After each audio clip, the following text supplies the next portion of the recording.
Video हेर्नुहुने सबैलाई नमस्कार। आज म सपनामा चामल देखे के हुन्छ भन्ने विषयमा चर्चा गर्न जाँदैछु। भिडियो अन्तिमसम्म हेर्नुहोला।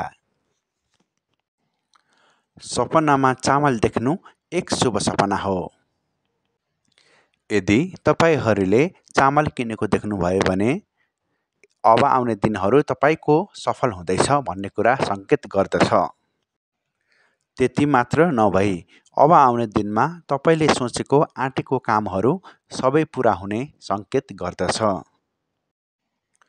सपनामा चामल देख्नाले अब आउने भविष्यमा तपाईहरूले केही शुभ समाचारहरू सुन्न सक्नुहुने सङ्केत पनि गर्दछ।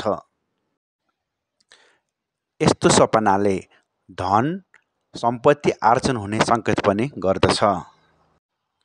भिडियो अन्तिमसम्म हेर्नु भएकोमा तपाईहरूलाई धेरै धेरै धन्यवाद।